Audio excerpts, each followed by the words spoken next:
ورسوله الذي أرسله بالحق بشيرا ونذيرا وداعيا إلى الله بإذنه وسراجا منيرا فقد قال الله تعالى في كلامه المجيد وفرقانه الحميد أعوذ بالله من الشيطان الرجيم بسم الله الرحمن الرحيم إن الله وملائكته يصلون على النبي يا أيها الذين آمنوا صلوا عليه وسلموا تسليما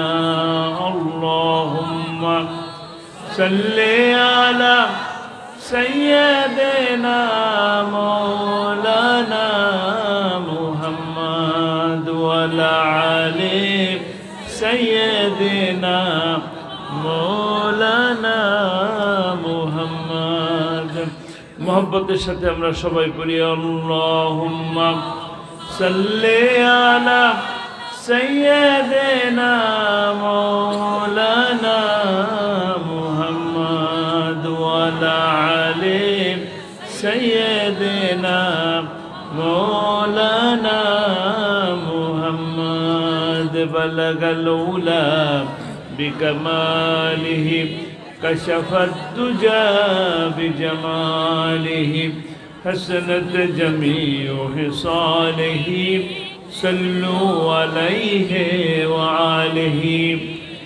حضرات علماء کرام ফতেপুর সিরাজুল মুনির দাখিল মাদ্রাসার উদ্যোগে বাৎসরিক তাফসিরুল মাহফিলের আজকের এই অনুষ্ঠানের সম্মানিত সভাপতি ফতেপুর সিরাজুল মুনির দাখিল মাদ্রাসার সম্মানিত সুপার অত্যন্ত ধৈর্যশীল এবং সদা হাস্যোজ্জ্বল ব্যক্তিত্ব জনাব মাওলানা মোহাম্মদ আব্দুল মমিন, আজকের অনুষ্ঠানের সম্মানিত প্রধান আলোচক সৈয়দ তাহের আল মাদানী কেন্দ্রীয় জামে মসজিদের সম্মানিত খতিব সৈয়দ জাহেদুজ্জুদ্দিন তাহের জাবিরি আল মাদানী হাফিজাহুল্লাহ, আজকের এই মাহফিলে কিছুক্ষণ আগে যিনি বক্তব্য রাখলেন আপনাদের প্রিয় মুখ আলেমে দ্বীন বিশিষ্ট ইসলামী চিন্তাবিদ চাটখিল উপজেলার সাবেক সফল ভাইস চেয়ারম্যান মাওলানা মহিউদ্দিন হাসান, বাংলাদেশ মজলিসুল মুফাসসিরিনের সহসভাপতি কুমিল্লা মহানগর কারি মাওলানা শাহজাহান সাইদি,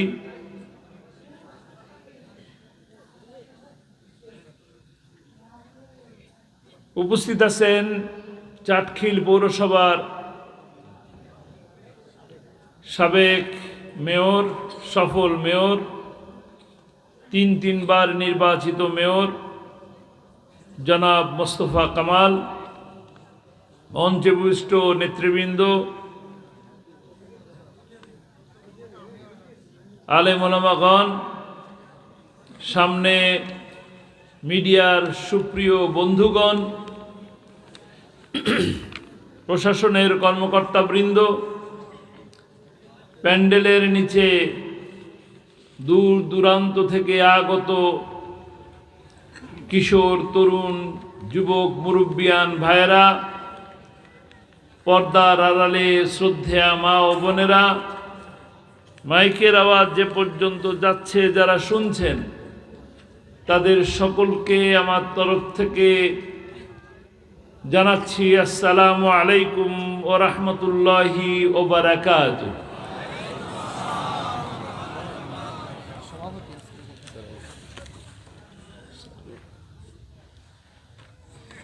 সর্বপ্রথম মহান মুনিবের দরবারে শুকরিয়া আদায় করি। আল্লাহ রাব্বুল আলামিন এই গভীর রাতে, শীতের রজনীতে একত্রিত হয়ে কোরআনের কথা জানার এবং শোনার যে সুযোগ আল্লাহ রাব্বুল আলামিন করে দিলেন, সেই আল্লাহ সুবহানাহু ওয়া তাআলার শাহী দরবারে বিনয় অবনত মস্তকে শুকরিয়া আদায় করি। আমরা সকলে সমস্যারে বলি আলহামদুলিল্লাহ। রব্বানা লাকাল হামদ হামদান কাসীরান তাইয়্যিবান মুবারাকান ফীহি। সেই সাথে ধন্যবাদ জানাই, শুভেচ্ছা জানাই ফতেপুর সিরাজুল মুনির দাখিল মাদ্রাসার কর্তৃপক্ষকে, যারা আয়োজন করলেন, এই মাঠ দিলেন, আয়োজনের সুযোগ করে দিলেন, অর্থ দিলেন, মেধা দিলেন, শ্রম দিলেন, এত সুন্দর প্যান্ডেল, লাইটিং, মাইকিং আপনাদের আমাদেরকে দাওয়াত দিয়ে বসালেন। সেই আয়োজক কমিটিকে, যারা যেভাবে সম্পৃক্ত ছিলেন, সকলকে আপনাদের পক্ষ থেকে আমি ধন্যবাদ জানাচ্ছি, শুকরিয়া জানাচ্ছি, মোবারকবাদ জানাচ্ছি। সেই সাথে দোয়া করি আল্লাহ রাব্বুল আলামিন এই মাহফিলকে কবুল করে নিন। দোয়া করি ফতেপুর সিরাজুল মুনির দাখিল মাদ্রাসা, এই মাদ্রাসাকে কবুল করে নিন। সেই সাথে দোয়া করি আল্লাহ রাব্বুল আলামিন সেই হাসরের মাঠে কঠিন মুসিবতের সময়, যখন আপনার আমার কেউ কারো কোনো উপকারে আসবে না, সে সময়ে মাহফিল আমাদের জন্য নাজাতের উসিলা হয়ে যায়, বলি আমিন। আলহামদুলিল্লাহ, আমরা একটি সুন্দর সময়ে একত্রিত হলাম, সুন্দর সময়ে কিছু কথা বলার সুযোগ পেলাম।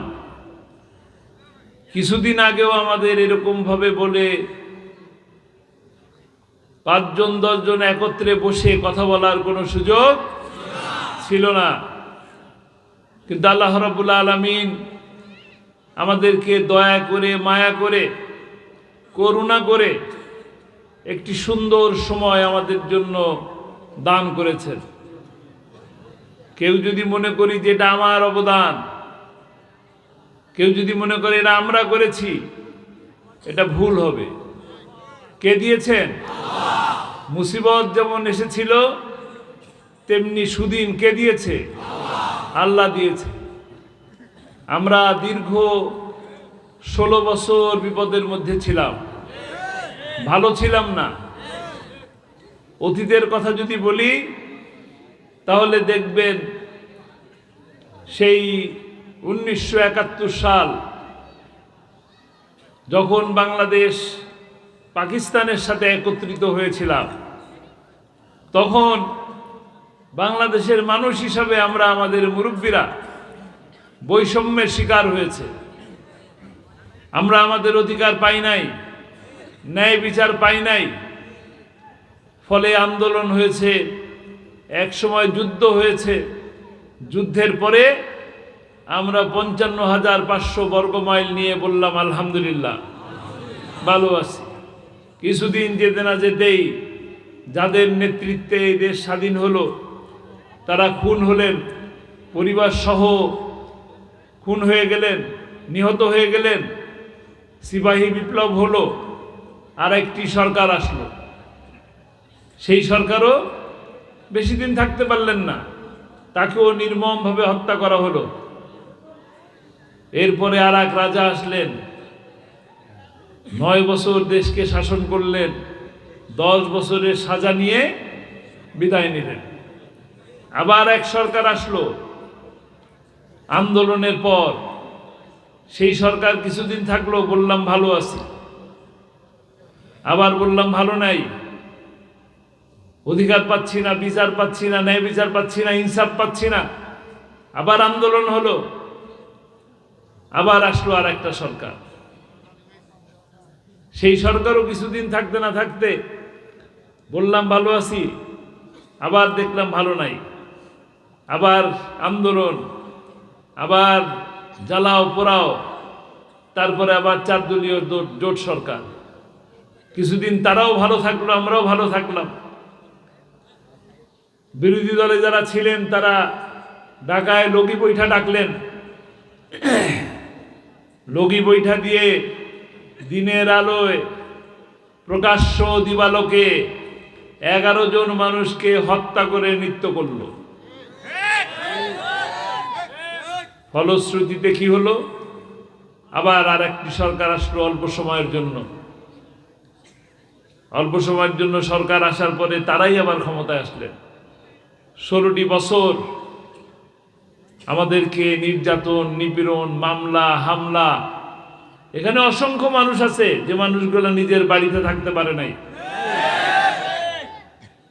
স্ত্রীর কাছে থাকতে পারে নাই, বাবা মায়ের কাছে থাকতে পারে নাই, সন্তানের কাছে থাকতে পারে নাই। একটা সময় মানুষ বলতো গোটা বাংলাদেশ কারাগার হয়ে গেছে। সেই সময়ে আমাদের কলিজার টুকরা সন্তান সমতুল্য ছাত্ররা বৈষম্য বিরোধী আন্দোলনের পর অসংখ্য রক্ত এবং জীবনের বিনিময়ে আজকে আমরা বলছি ভালো আছি, আলহামদুলিল্লাহ। কিন্তু বারবারই তো এরকম জীবন যায়, বারবার জীবন যায়, কিন্তু শান্তি, সুখ, ইনসাফ, কল্যাণ কোনো কিছুই আসে না। কারণ কি? কারণ বারবার মানব রচিত আইন দিয়ে আমাদেরকে শাসন করার চেষ্টা করা হয়। মানব রচিত আইন দিয়ে সমাজে কল্যাণ প্রতিষ্ঠা করা যায় না। এই জমিন কার? আমরা কার? কার গোলাম? আমরা আল্লাহর গোলাম। আইন চলবে কার? ইন্নাল হুকমু ইল্লা লিল্লাহ। কিন্তু জমিন যার, আইন তার। আইন কি চলে? চলে না। ছোট্ট একটা বিষয় বলি, আপনাদের সকলেরই তো বাড়ি আছে, মাথা গোজার ঠাই আছে, আছে কিনা? বাড়িতে বাবা মা আছে, স্ত্রী আছে, সন্তান আছে, ভাই বোন আছে। আপনার বাড়িতে যদি আমি মাতুব্বারি করি, আপনি কি মেনে নেবেন? মেনে নেবেন? আমিও কিন্তু মানব না। আপনারা সবাই মিলে যদি আমার পরিবারের উপরে মাতুব্বারি করেন, আমি কি মানতে পারবো? তাহলে এই পুরা পৃথিবী কার? কার সৃষ্টি? মাতুব্বারি আমরা যদি করি তাহলে চলবে? শান্তি আসবে? আল্লাহ সৃষ্টি করছেন তার নিজের একটা বিধান দিয়ে। দেখেন এত বড় আকাশ, নীল আকাশ, কোনো খুঁটি আছে? খুঁটি ছাড়া আল্লাহ এত বড় আকাশ করলেন। তার উপরে এত তারা, এত এই সূর্য, এই চন্দ্র, কোথাও কোনো গন্ডগোল আছে? কার আইন মানে? আল্লাহ।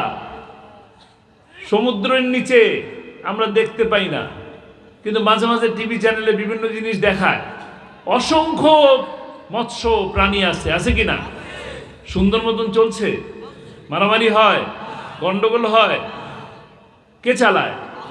কার আইন চলে? আল্লাহর আইন। ভালো আছে? জঙ্গলের অবস্থা দেখেন, সব জায়গায় কিন্তু শান্তি আছে। কোথাও শান্তির অভাব আছে? নাই, অভাব নাই, শান্তিতে আছে সব জায়গায়। অশান্তি কোথায়? মুসলমানের কাছে অশান্তি। কোথায় অশান্তি? মুসলমানের কাছে। কারণ আমরা যত বেশি কোরআন থেকে দূরে সরে যাই, তত বেশি অশান্তির সৃষ্টি হয়। কিছুদিন আগে সুইজারল্যান্ডে মসজিদের ভিতরে কয়েকজন লোক ঢুকে গুলি করে সব মানুষকে মেরে ফেললো, মনে আছে? তারা কি জামাত ইসলামী করত? চরমনায়ের দল করত? বিএনপি করত? তারা কি ওয়াহাবি, মালিকি, শাফি? কিছু না। তারা কি মুসলমান। একটা পরিচয়, নামাজ পড়ে মুসলমান, গুলি করে মেরে ফেলেন। অথচ আমরা যদি ঐক্যবদ্ধ থাকতাম, আমরা যদি কোরআনের কাছে থাকতাম, কোরআন নিয়ে চলতাম, তাহলে কি অশান্তি আসতো? আপনি তাকিয়ে দেখেন, আমেরিকা অশান্তি আছে, ইউরোপে অশান্তি আছে? নাই। অশান্তি কোথায়? যেখানে মুসলমান আছে। চীনের উইঘরের বাইরে কোনো অশান্তি আছে? উইঘরে মুসলমান থাকে, সেইখানে অশান্তি আছে। বার্মা, আরাকানের বাইরে কোনো জায়গায় সমস্যা আছে? সমস্যা নাই, মুসলমান আছে, সেইখানে আগুন জ্বলে। ইন্ডিয়া, কাশ্মীরে আপনার জন্মের পর থেকে আগুনের কথা শুনে আসছেন কিনা? শুনে আসতেছেন। যুদ্ধ যুদ্ধ, আফগান, ফিলিস্তিন, সিরিয়া, কতগুলা দেশ বলবো, যত যুদ্ধ, যত বিগ্রহ, যত অশান্তি, সব মুসলমানের দেশে। কেন? কারণ আমরা কোরআন থেকে দূরে আছি। আমরা যত বেশি কোরআনের কাছে যাব, তত বেশি শান্তি পাব। কোরআনই মানুষকে মর্যাদা দেবে, কোরআনই মানুষকে সম্মানিত করবে, কোরআনই মানুষকে সফল করবে, কোরআনই মানুষকে আখেরাতে মুক্তি দিবে। আপনারা কোরআনের পাখি আল্লামা সাঈদীকে চিনেন? চিনেন? ভালোবাসেন? আল্লাহু আকবার। কেন ভালোবাসেন? কোরআনের জন্য ভালোবাসেন। কোরআনের জন্য ভালোবাসেন। কোরআনের পাখি আল্লামা সাঈদী রাহিমাহুল্লাহ, আল্লাহ তাআলা তাকে জান্নাত নসিব করুন। আমরা সবাই তাকে বলি কোরআনের পাখি। আল্লাহ যেন তাকে জান্নাতে সবুজ পাখি হিসেবে কবুল করে নিন। তার যে সম্মান মর্যাদা, কেন? শুধুমাত্র কোরআনের দাওয়াত দেওয়ার অপরাধ, আর কিছু ছিল? আর কোনো কিছু ছিল না। তিনি দুনিয়াবি কিচ্ছু চান নাই। দুনিয়ার কিছু চেয়েছেন? কিচ্ছু চান নাই। কোরআনের দাওয়াত দিছেন। তিনি যদি চাইতেন মন্ত্রী হইতে পারতেন? পারতেন। জিয়াউর রহমান সাহেব অফার করেছিলেন মন্ত্রিত্বের, শহীদ প্রেসিডেন্ট জিয়াউর রহমান। তিনি সেই আমলে তখন বলেছিলেন মন্ত্রী হওয়ার জন্য। মন্ত্রী ছিলেন? ছিলেন না। এরশাদ সাহেব কতদিন প্রেসিডেন্ট ছিলেন? 9 বছর। তিনি 3 বার মন্ত্রিত্বের অফার করেছেন। নিয়েছেন? নেন নাই। 10 বছর এমপি ছিলেন। কোনো দাগ আছে? কোনো দুর্নীতি আছে? ক্ষমতা ছিল কিনা? বাড়ি গাড়ি বানাতে পারতেন? পারতেন। জমি কিনতে পারতেন? বিঘায় বিঘায় জমি কেনা কোনো কঠিন ছিল? করেন নাই তো। 1982 সালে ইসলামী ব্যাংক প্রতিষ্ঠা হয়, প্রতিষ্ঠার প্রক্রিয়া হয়। 83 সালে ইসলামী ব্যাংক প্রতিষ্ঠা হয়, চালু হয়। যে কয়জন মানুষ ইসলামী ব্যাংকের উদ্যোক্তা ছিলেন, তার মধ্যে আপনাদের কোরআনের পাখি একজন। একজন কিনা? সারা বাংলাদেশ ইসলামী ব্যাংকের জন্য দাওয়াত দিচ্ছেন কে? সুদের বিপক্ষে কথা বলছেন কে? সেই ইসলামী ব্যাংকের ইচ্ছা করলে তিনিও মালিক থাকতে পারতেন, কিন্তু ব্যবসা তিনি করেন নাই। দুনিয়ার দিকে তাকান নাই। কোন দিকে তাকিয়েছেন?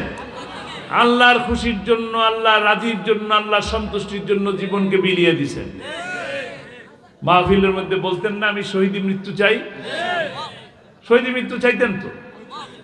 প্রতিদিন প্রতিটি মাহফিলের মধ্যে বলতেন শহীদি মৃত্যু চাই। তাকে যদি মারতেই চেতেন, মাহফিলের স্টেজে গুলি করে মেরে ফেলতে পারতেন না? চেষ্টা করা হয় নাই? অসংখ্যবার চেষ্টা করছেন, কিন্তু আল্লাহ তাআলা মঞ্জুর করেন নাই। আল্লাহ তাআলা তাকে তো ফাঁসি দেওয়ার চেষ্টা করা হয়েছে, ফাঁসির রায় দেওয়া হয়েছিল কিনা? কিন্তু আল্লাহ তাআলা মঞ্জুর করেন নাই। যিনি ফাঁসির রায় দিলেন, তার মর্যাদা কি বেড়েছে না কমেছে? তাকে কিভাবে পাওয়া গেল? আল্লামা সাঈদীকে ফাঁসির রায় দিলেন। ফাঁসির রায়, ফাঁসির রশি, তার কিন্তু একটা দাম আছে। দাম আছে কিনা? দামি জিনিস কোত্থেকে আসে জানেন? জার্মান থেকে ইম্পোর্ট করতে হয়। জার্মান থেকে আসে, ডলার দিয়ে কিনতে হয়। কিন্তু ফাঁসির রায় যিনি লিখলেন, তাকে গরু ছাগল বাঁধে যে দড়ি, সেই দড়ি দিয়ে বেঁধে টেনে হিস্টে নিয়ে যাওয়া হয়েছে। সম্মানিত হলেন। সম্মান কার? আল্লাহর কোরআনের। কোরআনের পক্ষে যিনি থাকেন, তার সম্মান আল্লাহ বাড়ায় দেন। আর কোরআনের বিপক্ষে যিনি থাকেন, তার অবস্থান গরু ছাগলের দড়ি। ঢাকা শহরে একজন দরবেশ আছেন, চিনেন? নাম কি? তার অবস্থা কি হয়েছিল? কোরআনের পক্ষের মানুষ না, মর্যাদা পায় নাই, মর্যাদা পায় নাই, অসম্মানিত হয়েছে। সম্মান কার? আল্লাহ। আল্লাহ কোরআনের পক্ষের মানুষকে সম্মানিত করে। আল্লামা সাঈদীর সমস্ত কথাগুলো এখন প্রতিটি কথা সত্যে পরিণত হচ্ছে, সমস্ত কথা।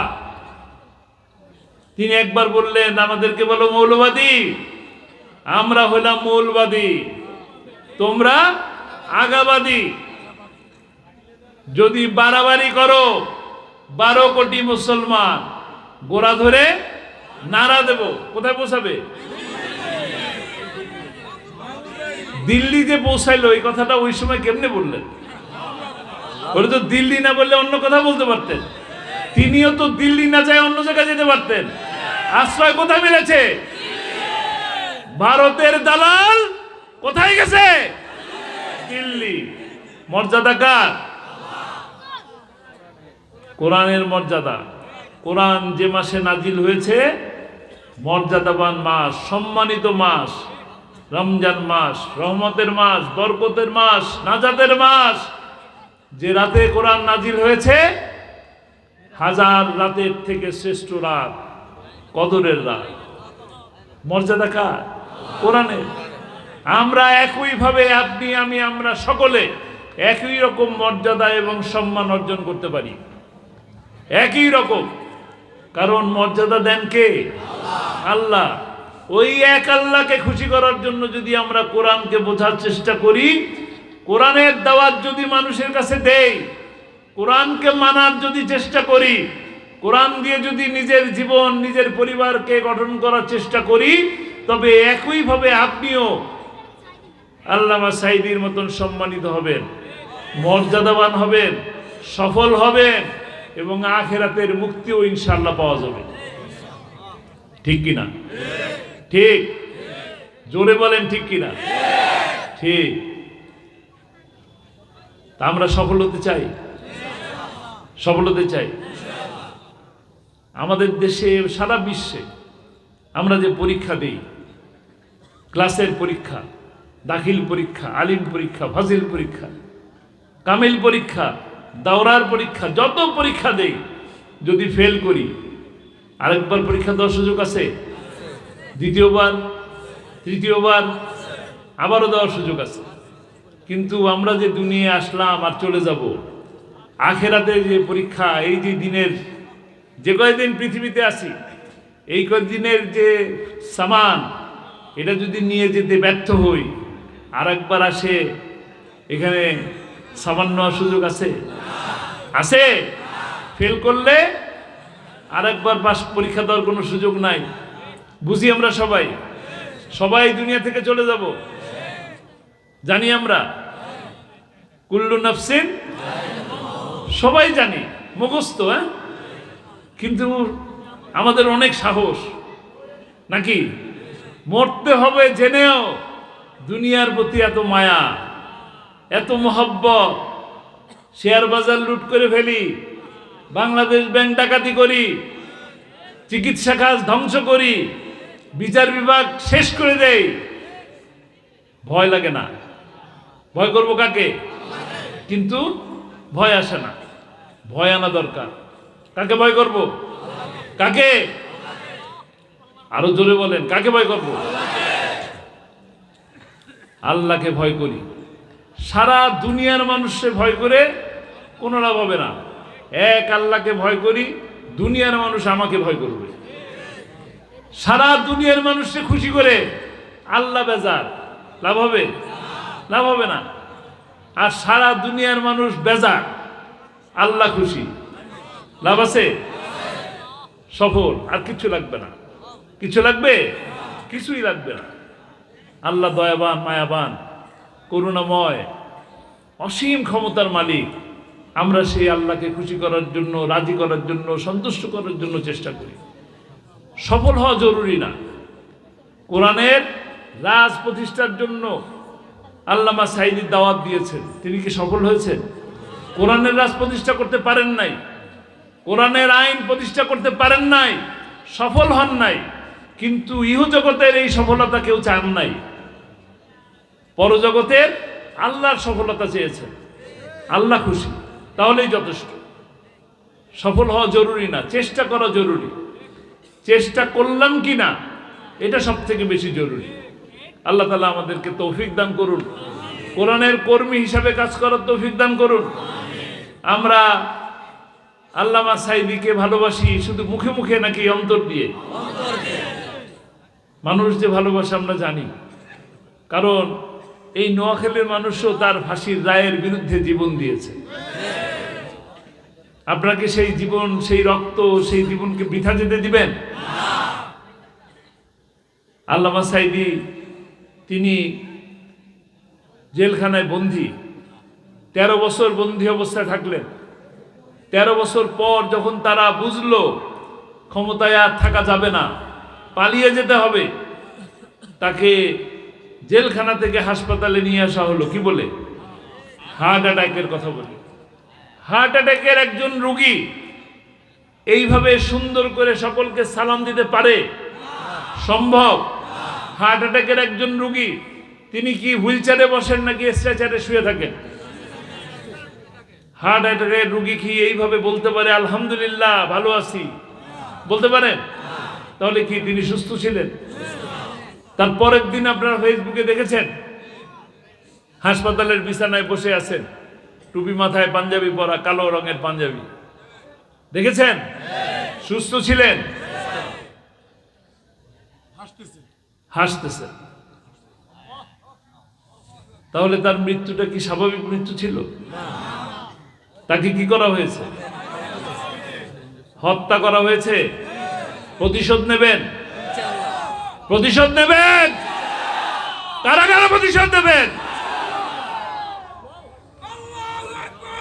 আমরা আল্লামা সাঈদী হত্যার প্রতিশোধ নেব ইনশাআল্লাহ। কিভাবে নেব?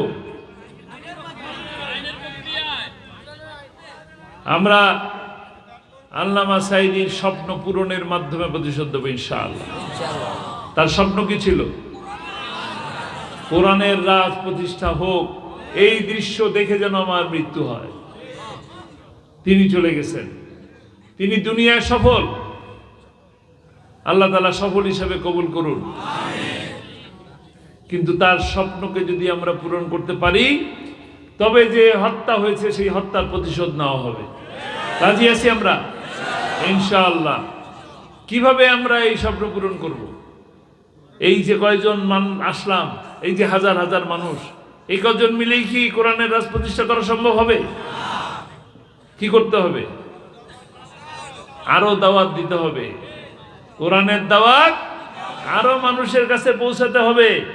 কোরআনের কর্মী আরো বাড়াতে হবে। ঠিক কি না? তাহলে আমরা কি চেষ্টা করব? একজন, কয়জন বাড়াবো? একজনে 20 জন। রাজি আছি? একজনে 20 জন। মা বোনরা করবে একজনে 10 জন, আর ভাইরা করবে একজনে 20 জন। তাহলে ইনশাআল্লাহ কোরআনের রাজ প্রতিষ্ঠা হবে ইনশাআল্লাহ। আর কোরআনের রাজ প্রতিষ্ঠা হলে ওই যে আবরারকে হত্যা করা হলো, কাকে হত্যা করা হলো?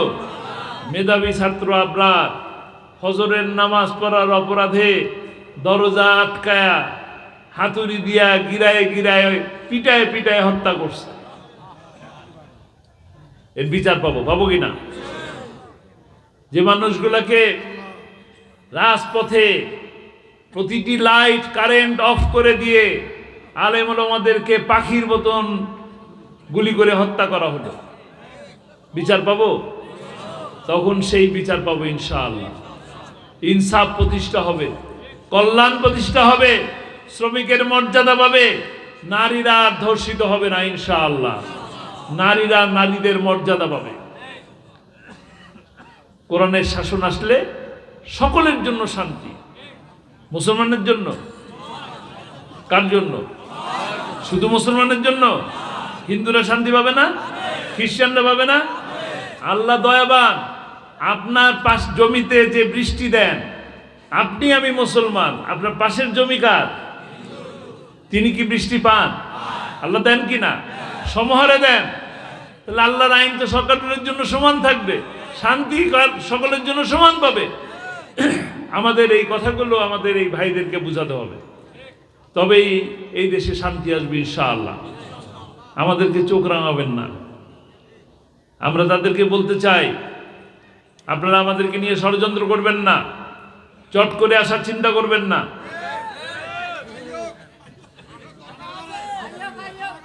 আসবে?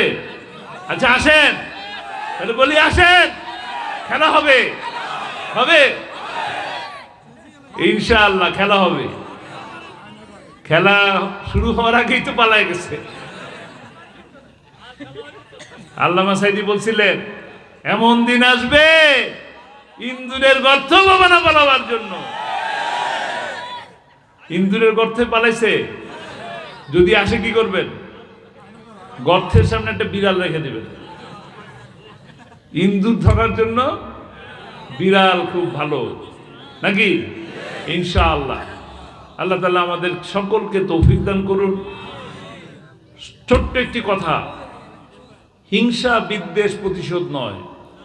তারা আমাদের মসজিদের নিচে মন্দির খুঁজে, নাকি? তারা আমাদের মসজিদের নিচে মন্দির খুঁজে। আমরা কোনো মন্দিরের নিচে মসজিদ খুঁজি না, আমরা কোনো মন্দিরের নিচে মসজিদ খুঁজি না। আপনারা ওই বেয়াদবি করবেন না, চোখ রামাবেন না, ভয় করি না। আমাদের অস্ত্র নাই, আমাদের অস্ত্র নাই, বোমা নাই, গুলি নাই। আমাদের একটা অস্ত্র আছে। কি অস্ত্র? ঈমানের অস্ত্র। লিল্লাহি তাকবীর। ভয়ের কিছু নাই, ভয়ের আমাদের সাথে আছে কে? আল্লাহ, সর্বশক্তিমান আল্লাহ। ভয় করি? ভয় করি না ইনশাআল্লাহ। মনে রাখবেন, ভয়ের কিচ্ছু নাই। আমাদের সাহায্যকারী আল্লাহ। আসুন কোরআনের কাছে যাই, কোরআনকে বোঝার চেষ্টা করি, কোরআন পড়ি, কোরআন দিয়ে নিজেকে, নিজের পরিবারকে, নিজের সমাজকে গঠন করার চেষ্টা করি। তবেই ইনশাআল্লাহ এই সমাজ থেকে সকল প্রকার বৈষম্য দূর হয়ে যাবে, সকল প্রকার অশান্তি দূর হয়ে যাবে, সকল প্রকার অনাচার অবিচার দূর হয়ে যাবে। আল্লাহ তাআলা আমাদেরকে তৌফিক দান করুন। ওমা তৌফিক ইল্লা বিল্লাহ। আসসালামু আলাইকুম ওয়া রাহমাতুল্লাহি ওয়া বারাকাতুহু। ওয়া আলাইকুম আসসালাম।